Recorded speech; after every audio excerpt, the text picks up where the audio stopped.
ఆగండి మహారాణి గారు. పండిత రామకృష్ణ మా ముఖ్యమైన సలహాదారుడు. ఆయన్ని అనుమానించడం అంటే దాని అర్థం మీరు మమ్మల్ని అనుమానిస్తున్నట్టు అవుతుంది. లేదు లేదు మహారాజా, నా ఉద్దేశం అది కానే కాదు. పండిత రామకృష్ణ గారి కార్యసిద్ధి మీద నాకు ఎలాంటి అనుమానం లేదు. ఇది కేవలం నా మానసిక సంతృప్తి కోసం పరిశీలించాలనుకున్నానంతే. ఒకవేళ దీనివల్ల మీ మనసుకి హాని కలిగినట్టయితే నేను అలాంటి పనులేవీ చెయ్యను. నేను క్షమాపణ చెప్తున్నాను. ధన్యవాదాలు మహారాణి గారు.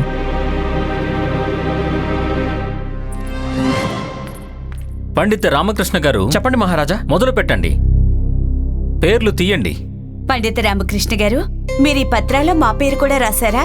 నేను అతిథిని, అయినా సరే ఈ నాటకంలో నాకు కూడా పాలు పంచుకోవాలనుంది. రాశాడు రాశాడు తప్పకుండా రాశాడు. ఎందుకు రాయలేదు? రాశాడు. గురువర్యా, మీకెలా తెలిసింది? పత్రాలు పండిత రామకృష్ణ గారు రాశారు కదా. లేదు లేదు, నాకు తెలీదు. నాకు నిజంగా నాకేమీ తెలీదు. గురువర్య, మహారాణి తిరుమలంబ మిమ్మల్ని ఇదే అడగాలనుకుంటున్నారు. ఒకవేళ మీకు గనక తెలియకుంటే మరి ఇది మాత్రం ఎలా చెప్పగలరు? రాజకుమారి జగన్మోహిని పేరు ఈ కలశంలో ఉందని.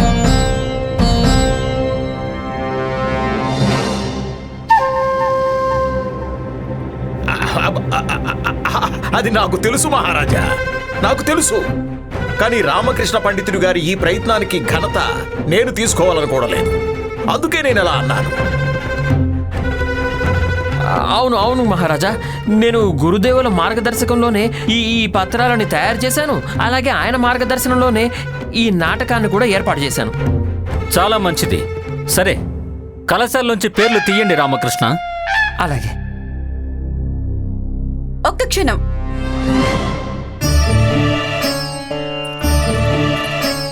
మహారాణి గారు, ఏమైంది? పేర్లు నేనే తీస్తాను. అలాగే అలాగే తీయండి.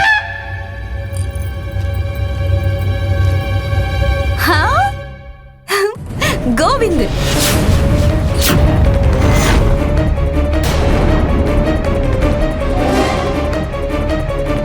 అద్భుతం అద్భుతం.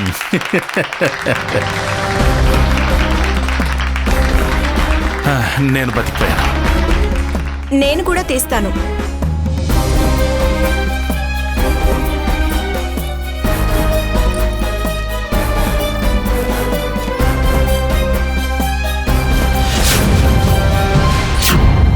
అనంతలక్ష్మి. అనంతలక్ష్మి. అద్భుతం అద్భుతం.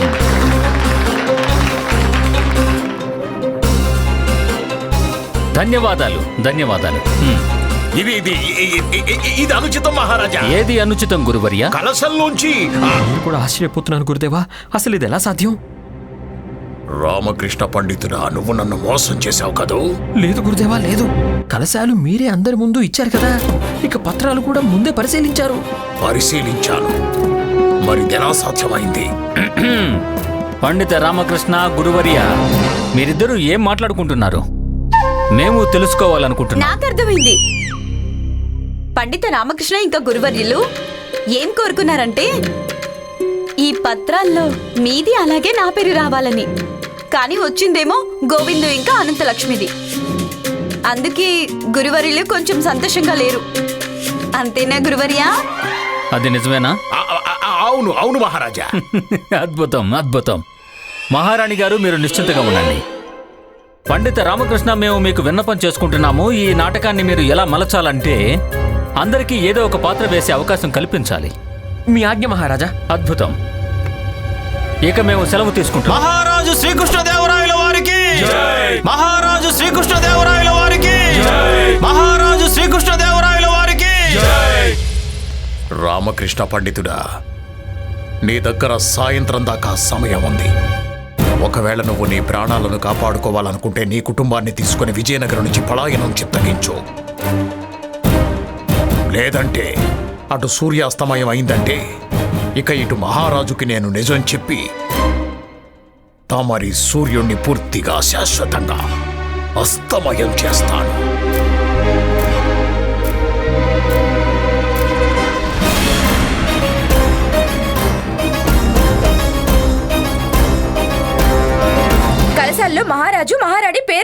లేదు. మీరు మొహం ఎందుకు అలా పెట్టుకున్నారు? ప్రతి పనిలోనూ గందరగోళం చేస్తాం. నువ్వు కలశాన్ని మార్చావు, అది బానే ఉంది. కానీ మహారాజు, రాకుమారి, జగన్మోహిని పేర్ల స్థానంలో గోవిందు ఇంకా అనంతలక్ష్మిల పేర్లు ఎందుకు రాసావు? వేరే పేర్లు రాసుండొచ్చు కదా. పత్రాల్ని మేము మార్చలేదు. ఆ? మరి పేర్లు ఎవరు మార్చారు?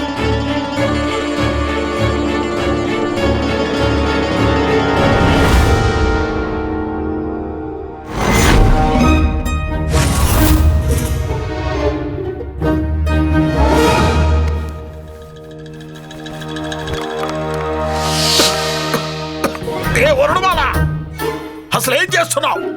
ఇల్లు మొత్తం పొగతో నింపేశాం. ఊపిరి తీసుకోవడం కూడా కష్టమైపోతుంది.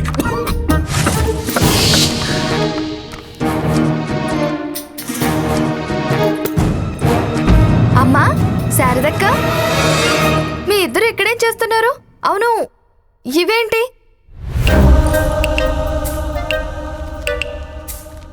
రాజకుమారి జగన్మోహిని, మహారాజు కృష్ణదేవరాయ. ఈ పత్రాలన్నిటి మీద మహారాజు కృష్ణదేవరాయ ఇంకా రాజకుమారి జగన్మోహిని పేర్లే ఉన్నాయి. అమ్మా శారదక్క, ఏంటిదంతా? అనంత, నిజంగానే నీకు తెలీదా? అది మహారాజు దీపావళి ఉత్సవ సందర్భంగా నలదమయంతి నాటకం వేయాలని ఆదేశించాడు కదా. అయితే మహారాజు గారి కోరిక ఏంటంటే నలదమయంతి నాటకంలోని ముఖ్యమైన పాత్రలు వేసే స్త్రీ పురుషుల ఎంపిక కూడా ఈ పత్రాల ద్వారా జరగాలని. కానీ గురువర్యుల కోరిక ఏంటంటే ఈ నాటకంలోని ముఖ్య పాత్రలు కేవలం మహారాజు అలాగే రాజకుమారి జగన్మోహిని వేయాలని. కానీ ఇదైతే అనుచితం కదా. అవకాశం అందరికీ దక్కి తీరాలి. అలా అని మేము చెప్తున్నాం. అవకాశం యువకులకు దక్కడం మంచిది. కానీ ఏం చేస్తాం, గురువర్యులు మహాజ్ఞాని, పరమ పూజ్యనీయులు, అలాగే గొప్ప మహాపండితుడు. ఆయన ఇష్టానికి వ్యతిరేకంగా ఎలా వెళ్ళగలం చెప్పు? మీరు చెప్పింది నిజమే అత్తయ్య. మేం కేవలం ఈ కలశాలని గురువర్యులకి ఇవ్వడం కోసమే వచ్చాం. గురువర్యులు ఎక్కడ? మీరు బెంగపడకండి, ఈ కలశాలు అన్నయ్యకి అందుతాయి. నేనే ఇచ్చేస్తాను. అలాగే, ఇక మేం బయలుదేరతాం. ప్రణామాలు. ప్రణామాలు. పత్రాలు మార్చింది అనంత, మేం కాదు. పత్రాలు మార్చింది ఎవరైనా గాని ఇక లాభం ఏం లేదు. సాయంత్రానికల్లా గురువు గారు మహారాజుకి నిజం చెప్పేస్తారు. ఇదిగో అమ్మా, ఇంటికెళ్ళి సామాన్లన్నీ సర్దండి. విజయనగరం నుంచి మనం పారిపోక తప్పదు. మనం పారిపోవాల్సిందే.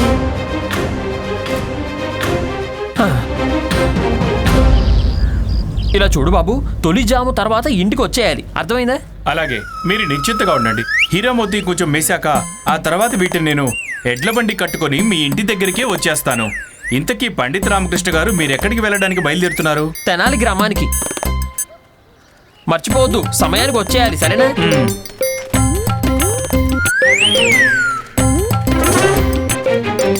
ప్రణామాలు రామకృష్ణ గారు. ప్రణామాలు ప్రణామాలు. నిన్న నేను మీ వద్ద వంకాయలు కొని తీసుకెళ్లాను, గుర్తుంది కదా? అవును, గుర్తుంది పండిత రామకృష్ణ గారు. నా 30 నాణేలు మీ దగ్గర మిగిలిపోయాయి కదా, మీరు తర్వాత ఇస్తానన్నారు. అవును, చెప్పాను. ఇప్పుడు తిరిగివ్వండి. పండిత రామకృష్ణ గారు, మీరు కావాలంటే ఆ 30 నాణాలకు బదులుగా మీకు టమాటాలు తూచివనా? వద్దు, నాకు ఏమీ అక్కర్లేదు. నా నాణేలు నాకు ఇచ్చేయండి. మీరేమైనా విజయనగరాన్ని వదిలి వెళుతున్నారా? అదంతా మీకెందుకు? నా నాణేలు నాకు తిరిగి ఇచ్చేయండి. ఇటువంటి ధన్యవాదాలు. పదమని, ఇది వెళ్ళి మన గురువు గారికి చెప్పేద్దాం. గురువు గారు మనకు బహుమతి ఇస్తారు. పద పద పద పద పద.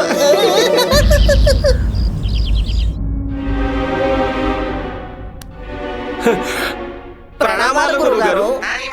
గురుగారు, మీకు దీపావళి ముందే ప్రారంభమైపోయింది. తమరి పరమశత్రువు విజయనగర సామ్రాజ్యాన్ని వదిలిపెట్టి పారిపోతున్నాడు. దాన్ని మేము చూసి ఆ శుభ సమాచారాన్ని మీకోసం మోసుకొని వచ్చాం. గురుగారు, మీ ప్రియమైన శిష్యులకు ఒక బహుమతి ఇవ్వచ్చు కదా. బహుమతి కావాలా?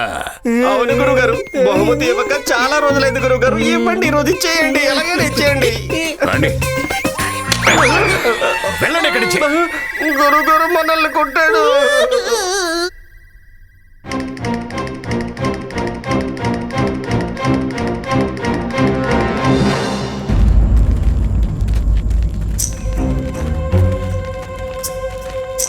విశ్రామం.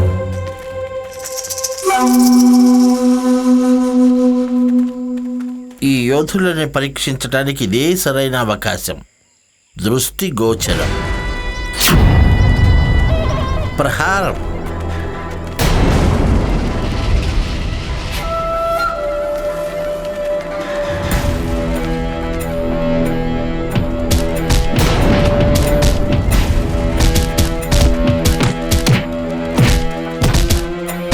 ఈ యోధులు పనికొచ్చేలా ఉన్నారు. విశ్రామం. ఆనందంగా ఉంది, చాలా ఆనందంగా ఉంది.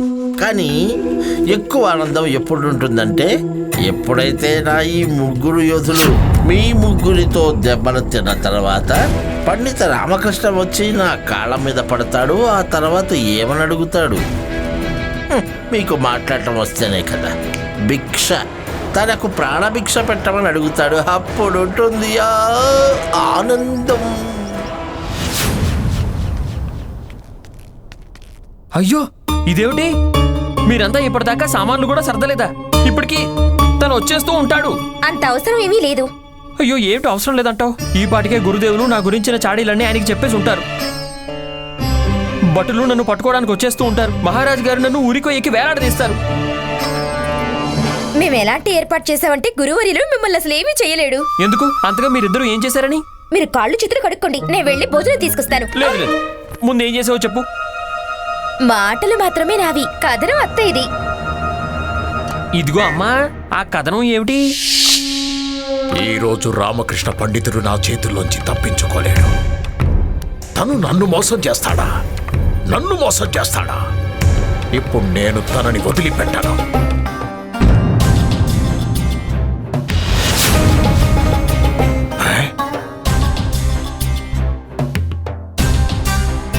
అమ్మా, మీరిక్కడేం చేస్తున్నారు?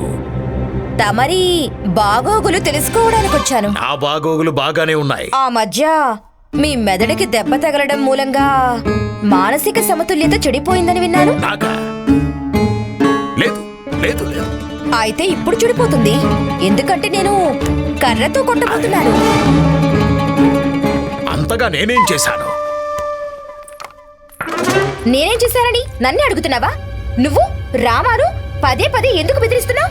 చూడమ్మా, తప్పించుకోవడానికి నేను రామకృష్ణకు అవకాశం ఇచ్చాను, కానీ ఆయన అవకాశాన్ని పోగొట్టుకున్నాడు.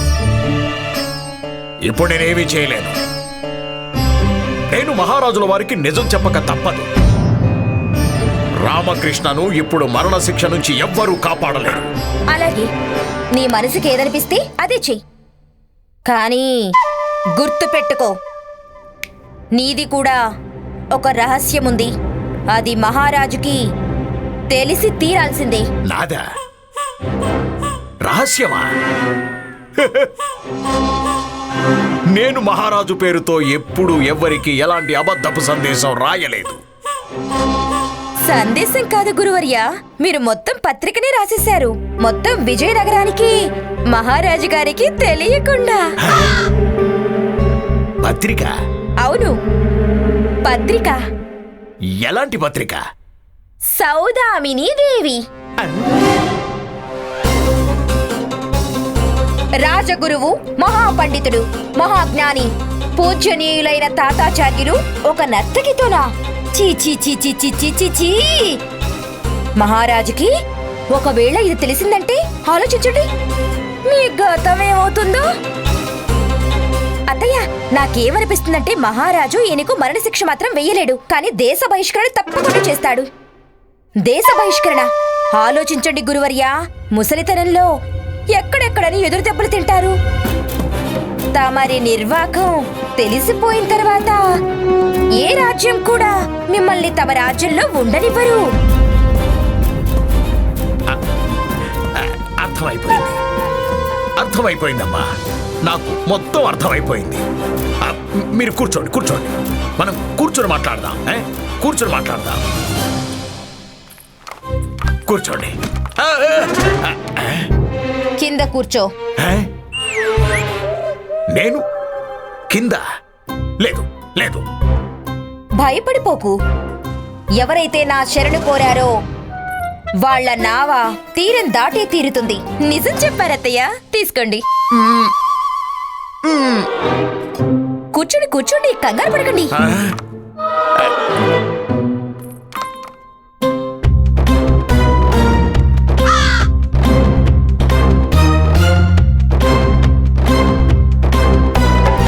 చూడండమ్మా, నేనేం చెప్తున్నానంటే పరమేశ్వర, మీరు ఈ విధంగా నేల మీద ఎందుకు కూర్చున్నారు స్వామి? అది మీరు వెళ్ళండి వరుణమాల, మీరు లోపలికి వెళ్ళండి. అదేంటంటే నేను అమ్మకి వివరిస్తున్నాను, వ్యక్తి ఎంత గొప్పవాడైనా సరే తను గర్వపడ్డం మంచిది కాదు అని. మీరు నిజంగానే గొప్పవారు స్వామి. అమ్మ శారదా, మీరిద్దరూ ఎలా ఉన్నారు? మేం బానే ఉన్నాం. నేను ఇప్పుడే మీ ఇద్దరి కోసం జలపానీయాలు తీసుకొస్తాను. అమ్మా, దయచేసి నేను చెప్పేది అర్థం చేసుకోవడానికి నేను వినదలుచుకోవడం లేదు. నాది ఒకటే నియమం, ఒక చేత్తో ఇవ్వు, అలాగే రెండో చేత్తో తీసుకో. నువ్వు రామ రహస్యాన్ని దాచిపెట్టుంచు, అలాగే నేను నీ రహస్యాన్ని దాచిపెట్టుంచుతాను. ఒకవేళ రామ రహస్యం బయటపడిందంటే నేను నీ రహస్యాన్ని కూడా బయట పెడతాను. అర్థమైందా? అర్థమైందమ్మా. అమ్మా ధన్యవాదాలు, శారదా ధన్యవాదాలు. రండి, రండి.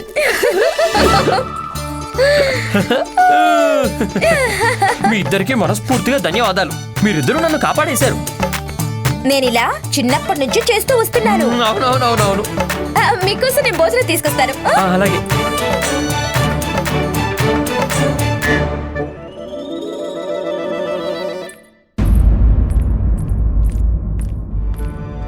అమ్మా, మీరిలా చేస్తారని అనుకోలేదు. ఎలా చేస్తారనుకోలేదు? ఇదే, మీరు నా గురించి అలాగే గురువర్యుల గురించి పనికిమాలిన పుకార్లు పుట్టిస్తున్నారు. గురువు ఇంకా శిష్యుల బంధం కూతురు అలాగే తండ్రితో సమానమైంది. మీరు చెప్పింది నిజమే సౌదామిని దేవి.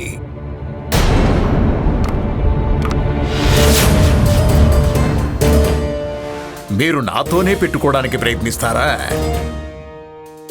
ఒకవేళ ఇది మహారాజుకు తెలిసిపోయిందంటే రామకృష్ణతో పాటు మీకు కూడా శిక్ష పడుతుందమ్మా. వద్దు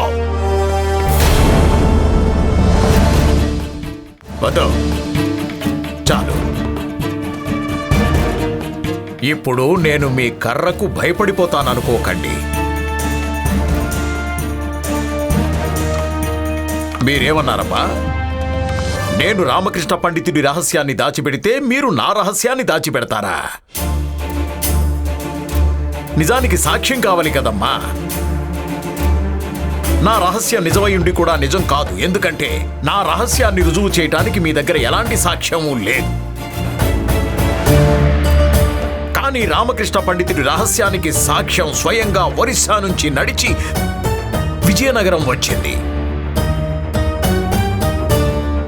గురువర్య, ఇక మీరు అనుమతిస్తే నేను వెళ్ళనా? అలాగే సౌదామిని దేవి, ఎప్పుడూ సంతోషంగా ఉండు.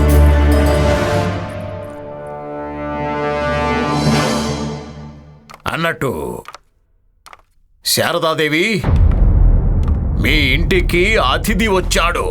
ఏవైనా జలపానీయాలు ఏర్పాటు చేయండి. అన్నట్టు అమ్మా, మీరైతే చాలా మంచి ఎత్తునే వేశారు. దురదృష్టం కొద్దీ అది సఫలం కాలేదు.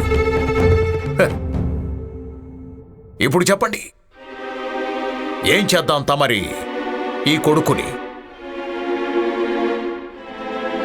గురుదేవా, నేను చెప్పేది వినండి. వద్దు, నేనేమీ వినదలుచుకోవడం లేదు.